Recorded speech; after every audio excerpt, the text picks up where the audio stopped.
ከዝና ጋር ይተዋወቁ ነበር። ምን አይነት ትውውቅ? አብረው ነበር የሚሰሩት። ምንድነው የሚሰሩት? እኔ ዝና ምን እንደሚሰራ አላውቅም። ሰዎቹ ምንድነው የሚሰሩት? ወንጀል። ምን አይነት ወንጀል? ወደ ውጭ ሀገር የተከለከሉ ነገሮችን መላክ። ስለዚህ ዝና የሚሰራው ይሄንን ነው ማለት ነው። አልነገረኝም። ብሩክ ወደ ታይላንድ ሲሄድ ዕቃ እንዲወስድላቸው ጠየቁት እነዚህ ሰዎች። ብሩክ ደግሞ እሺ ብሎ የተስማማ መስሎ ኤርፖርት ሲደርስ ዕቃውን ጋርቤጅ ውስጥ አለ። አሁን እንድትነግሪኝ የምፈልገው እዚህ ጋር ያለውን ነገር። እሺ ከዛ በኋላስ መጨረሻው ምን ሆነ? ይሄንን ነው እንድትነግሪኝ የምፈልገው። ፕሊዝ ንገሪኝ። ችግር የለው፣ ሌላ ቀን እንገናኛለን። ኧረ እባክሽ ይሻላል። እሺ በጣም ጥሩ ሰው ነሽ። እኔ የምልሽ እስቲ ለመሀሌት ደውይላት። ለምን? የት እንዳለች አላውቅም። በነገራችን ላይ ኤፍራታ መዋሸት የኔና አንቺን ግንኙነት ሙሉ ለሙሉ ነው የሚያበላሽው። እሺ ነቃቅልሻለሁ። ዛሬ ስግሬን በቆረጠው ዳጣ ስለፈጠረሽ አምላክ ተይኝ ተይኝ። መድብል ስለ ብሩክ ታውቂያለሽ? እሺ በቃ እናገራለሁ። መድብል እናገራለሁ። 50 ቢወለድ 50 ነው ጉዱ። ከተባረከ እንደ መድብል ያለ ይበቃል አንዱ ማለት ይሄ ነው። አረ መድብል ይመችህ አቦ። እንደው ማህሌትን በዚህ ልክ ስትናዘዝ ማየት ነበረ እኔም ምኞቴ። እንግዲህ ምኞቴ ተሳክቷል ማለት ነው። ወዳ ሳይሆን በግዱ አሁን ተተነፍሳታለች እያንዳንዷን ያወራትን እንግዲህ ከዝና ጋር ያሰበችውን ያለመችውን ሁሉ ማለት ነው ያቃጃትን ሳይቀር ሁሉ እንግዲህ ተተነፍሳለች ነው የምላችሁ ውድ ቤተሰቦቼ። እንግዲህ በሚገርም ሁኔታ ከዝናጅ በራሷ ወጥመድ ገብታለች ወይዘሮ ማህሌት። እንግዲህ ሲሮጥ የመጣነ አህያ አጥብቀህ ጫነው ይባላልና ይላል ያገሬ ሰው። እንግዲህ ስትንቀጨቀጭ እነሱ እንዴት አድርገን እናግኛት፣ እንዴት አድርገን ያዛት፣ በምን መልኩ ይሻለናል እያሉ እንግዲህ ሞገስና መድብል ዳጣ ሆነው ሐሳብ ያወጡ ያወረዱ አንዱን ካንዱ ያመዛዘኑ በነበረበት ሰዓት ላይ እንግዲህ ወይዘሮ ማህሌት ቋቀጭ እያለች ፏፈሽ እያለች እንግዲህ ፈታ እያለች በእግሯ ሰተት ብላ ቤት ገብታለች ማለት ነው። ቤትም ስትመጣ እንግዲህ ቅድስቴ በሩን ከፍታ ስታንኳኳ በደንብ ነው የተቀበለች። ገና ስመጣ አንቺ ከንቱ ባሌና ታባሽ አድርሰሽ ነው እኔን አባረሽ አንቺ ሚስት ልትሆኚ ምናምን እያለች እንግዲህ ያው ባፏ መጸዳዳት ነው መቼም ስራዋ። ባፏ ስትጸዳዳ እንግዲህ ቅድስቴ ምንድነው የምትዩ እያለች እያለ እንግዲህ አቶ መድብል እንግዲህ ከኋላ ዱብ ብሎ መጥቶ እፍና አድርጎ ነው ያስገባት። ምክንያቱም እንዳትጮህ አካባቢ እንዳትረብሽ ሌላ ነገር እንዳይመጣ ስለፈራ እንግዲህ ያዝ አድርጎ ነው ያስገባት። ከዛም ይዞ ገብቶ እንግዲህ ባዶ ክላስ ውስጥ ነው የተዘጋችው ማለት ነው።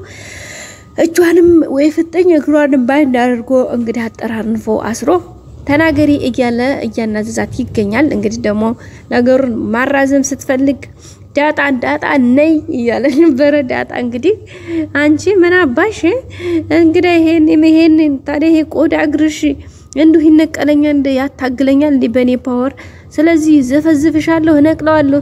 ስነቅል እንዳያስቸግራት እኮ ነው ዳጣ ውሃ ያቀረበች ተቀለችዋ። ምክንያቱም በደረቁ ሲሆን ጥፍሯ እንደዚህ ሲገተት አስባችሁታል? ሲገተት በጣም ድርቅ ያለ ስለሆነ ፓወር እንዳትፈርጂ ነዳጅ እንዳትጨርስ ዳጣ እንግዲህ ውሃ ተዘፈዝፈዋለች። ሲርስ በቃ ምዝዝ አድርጋ ማለት ነው። አረ ዳጣ አቤት የቀን እንጂ የሰው ጀግና የለውም የሚባለው እኮ እንደዚህ ነው ጋይስ። ታያችሁ በሁሉም ነገር በጊዜው በቦታው የጊዜ ነው እንጂ ሰው እንትን የለውም። ታውቃላችሁ አይደለ? እንግዲህ ዳጣን የዛን ሰዓት ከዝና ጋር ሆና ዝና ይዞላት ነው በነገራችን ላይ የዛን ሰዓት በስለት ወቅታታለች፣ ጥፍሯን አውልቃታለች፣ በርበሬ አጥናታለች። አሁን ዳጣ እንግዲህ የጥፍር ነቀላውን የጀመረችው አሁን በቀጣይ ደግሞ በርበሬውንም ታጥራታለች። እያንዳንዷን መረጃ ስከርከስ ካልተነፈሰች ድረስ ማንም አይፋታትም ማለት ነው። እሷ ብቻ ሳትሆን ቅድስቴ ጭምር ቅድስቴ እንኳን የምታውቀው ኢንፎርሜሽን ተናገር እንጂ እኔ በቀል ሰው አይደለሁም ብላለች ቅድስቴ ምስኪን ምክንያቱም የምፈልገው እሷ ጋሽ ብሩክ ወይም እንግዲህ በቅርቡ ባል የልጅ አባት ይሆናል ብላ ያሰበችው የተመኘችው ብሩክ ያለበትን ማወቅ ነው የምትፈልገው በነገራችን ላይ ድራማ ወይኔ ዛሬ ራሱን በቃ ሰስፔንስ ሆኜ ተጠብቄ የነበረው እንድታቃላችሁ ጋይስ ብሩክን ነበር በቃ ዛሬ ብሩክን ያለበትን ቦታ እናውቃለን ብለን ነበር ያሰብነው ግን አልተሳካም ለሻኒ ቢያንስ ኢንፎርሜሽኑን ንገሩን እንዴ ማለት ያለበትን ሁኔታ መቼም አይሞትም በርግጠኝነት ማለት ምንም እንዲሆን አንፈልግም ሊሆንም አይችልም እንዴ ገና ብዙ ነገር ደስታ እየጠበቅንኛ ሌላ ነገር ይሆናል ብዬ መጠርጠር ከባድ ነው ግን በቃ ምን ነገር አለባችሁ ጋይስ እንደኛ እኮ ተጨንቀት ሞትን ብሩኬ ከለለዚህ ድራማ ላይ በቃ ዋናው ድምቀቱ ግርማ ሞገሱ ሁሉ ብሩክ ነው ሶ አሁን በቃ ብሩክ ከለለ የሆነ ቅልል አለ ጋይስ የሆነት እንደዚህ እንደኔ ቀለላችሁ እና በቃ ቢኖር ደስ ይላል ብዬ አስባለሁ ማለት ነው እንግዲህ እንዳየነው ፍንጭ ከሆነ በቀጣይ ክፍል የምናይ ያለበት ነገር የምናውቅ ይመስለኛል ምክንያቱ ደግሞ ዛሬ እንግዲህ ማለት እየተነፋፈሰች ነው ስለዚህ በዛም በተነፋፈሰችው መሰረት እንግዲህ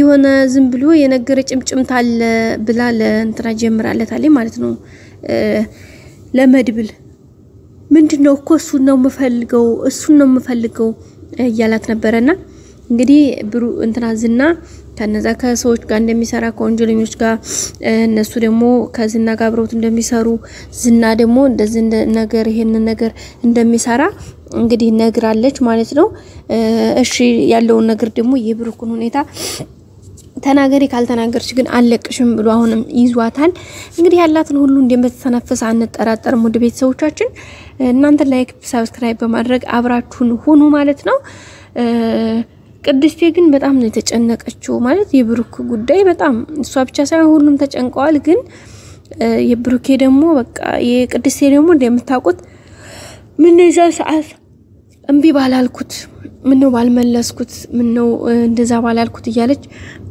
በቃ ብዙ ነገሮችን እየተጸጸተች ትገኛለች ውድ ቤተሰቦቼ ብቻ አይዶን ነው ሀው እንዴት እንደሆነ ምን ይሆናል ሌላ ኢፍራታ ማለት ነው አቤት ያዩ ዘመም የሆነ ቦታ ስታይ እንደ ዘመም ምትራቸው ወደዚህኛው ስታይ ዘመም ምትራለች የሆነት ማለት ነው እንግዲህ ይዛን ጊዜ ማለት ጋር ነው እንድር ስትላት ከመንገር ነው ጥላት የተመለሰች ለምን መድብል ስለደወለላ ማለት ነው መድብል እንግዲህ ወይኔ መድብል እንደው ያራዳለች ተጫወተባት እኮ ጸይም አሳመሳይ ተብለ የተዘፈነልሽ ያን ሙዚቃ ታውቂዋለሽ ሶ ያ ሙዚቃ እኮ አንቺ ነው የተዘፈነው የኔ ማርማራታ የኔ ቸኮሌታ ይላታል አረ የሱ ትራንስፖርት እንትን አድርጎ ማለት ነው እየተጠቀመባት እንደዚህ ከወደድከኝማ እንደዚህ ካመርኩማ ትላለች ግን የማህሌት እህት ሆነሽ ድሮስ ምን ትረቢና ፈጣሪ ሆይ እሱ እንደው እየሮጠ ሄዶ እሱን እንዛ ስሮ በጎን ብሎ ነው ላሽ ብሎ እየሮጠ ይመጣ ማለት ነው እንግዲህ ያችን የቀረቻትን ብር ሰጥቷታል በቀጣይ ደግሞ ቶሎ እንገናኛለን ኢንፎርሜሽን በደበቅ አይቻልም ለማህሌት ደውይላት ብሏት ነበር በቃ ላለማስነቃት የሄደበት እንትን መድብል አሜዚንግ እውነት በጣም የሚደነቅ ነው እሷም እንግዲህ ምንም አልነቃችም እንግዲህ አቶ ዝና የወይዘሮ ማህሌትን ስልክ ሲሞክሩ አልሰራ ሲል እንግዲህ ለኤፍራታ ደውሎ ነበርና ምን የተፈጠረው ብሏት ነበር አብራችሁ አልነበር እንደሄዳችሁ ሲላት አይ እኔ ተመልሼ ነበር እንግዲህ እንደድቻ አላቅም ሄደሽ ቤት ሄደሽ ቼክ አድርጊ ያላት ነበር እኔ ቤት እንኳን አልሄድም ፈራለሁኝ ግን ለፖሊስ ላመልክት እንደ ስትለው ምክንያቱም የሚሰሩት ነገር ወንጀል ስለሆነ እንዳታስቢው እንኳን በልምሽ እንኳን በእውነትሽ በህልምሽም እንዳታስቢው እንደዚህ አይነት ኢንፎርሜሽን አለ ማለት ነው እና አሁን እንግዲህ ሄዳለሁ እያለ ነው እንግዲህ እናት ወልዳለች ሄዶ መድብል ጋር እንግዲህ ማህሌትን ካስለቀቀ አቶ ዝና እውነትም እናት ወልዳለች መድብል ማለት ነው መቃብር ነው የሚወረውረው መድብል እኮ ነው ሰውዬው ባለፈው ደህና አርጓን ከራሽሮን ኮለናል እንግዲህ ውድ ቤተሰቦቼ በቀጣይ እንግዲህ ብሩክ ያለበትን ሁኔታ ማህሌት ደግሞ ጨርሳ ዝርዝር አድርጋ ኢንፎርሜሽኖችን እንገናኛለን እስከዛ ላይክ ያረጋችሁ ጠብቁን ባይ ባይ